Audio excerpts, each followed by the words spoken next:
I come from a lineage that is 7 generations deep in Arkansas, and I understand that journey and story is uniquely my own. This is why when I have a chance to speak with others about the deep knowledge of their history and their story, I stand at attention.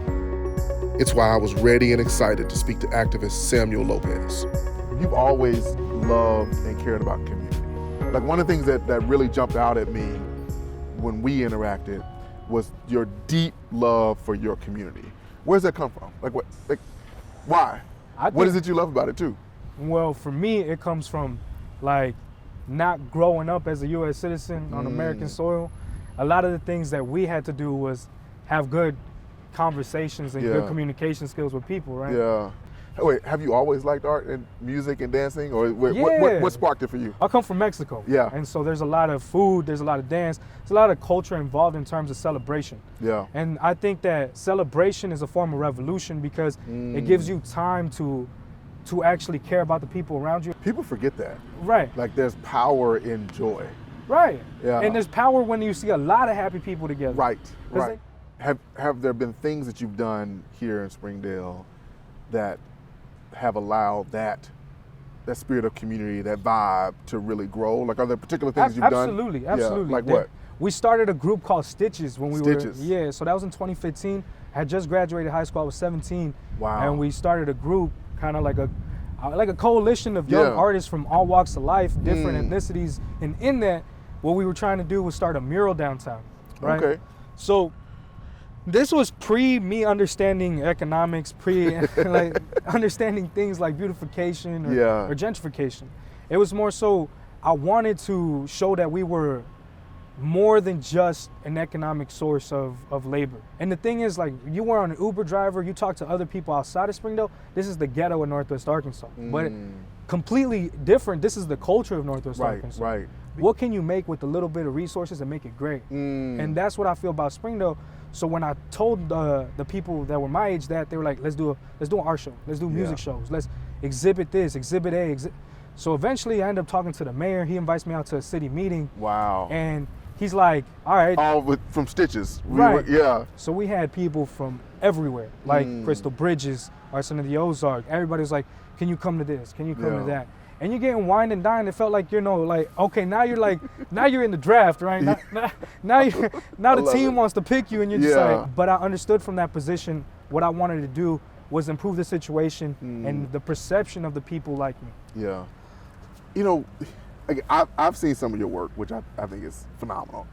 And truth be told, I was excited about you coming to work with us at the Innovation Hub, and then COVID hit. Right. But you've done a lot around the state. What are some projects and some work that really stood out as impactful and that you really loved? One thing that stands out during COVID, even though it happened, was the 7th Street Mural Project that happened in downtown Little Rock. Yeah. And so seeing how the artists united in Little Rock, and they brought artists from all across Arkansas. What people don't know is like that whole street on 7th Street, you don't need to go to a museum to experience art. It's amazing. Right. What I tell people is like, if you give people the art of expression, then you get to understand the conversations that are happening deeper than just, And so when we're talking about education, I tell people it's like, give people access and give people opportunity, and you have no idea where the expectations could go. Yeah. The virtue of being human is that you keep learning, right? And you bring all that together. A tree doesn't stop growing after 12 years, unless it stops being watered. Unless the sun stops shining. Right. So the environment that we need to create is one that harbors growth. I love that. Yeah. No, I love that because it's true. And a lot of times we think people pick themselves up by their bootstraps. People do it alone. What I hear from you is without community that's providing the sunlight, that's providing the water, and without the right resources, you would be like that tree. Absolutely. Growth, but also comes with responsibility. Yeah. Yeah.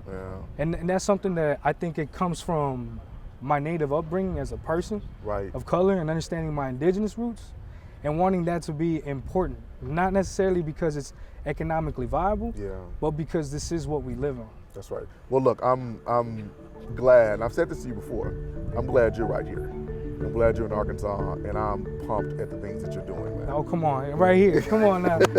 Thank you. Samuel Lopez is an advocate, activist, and all-around great guy who I've had the pleasure to work with. I find him to be special, not just because his story made him so, but because he uses the wisdom from his past to propel his current moves. Moves that are needed, welcomed, and essential to forming this great state of ours.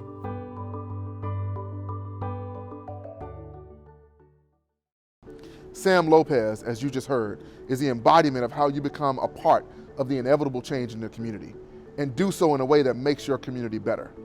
That's what Arkansans are doing across the state. That's what this campaign is about. Find out how we're doing it by going to chrisforgovernor.com.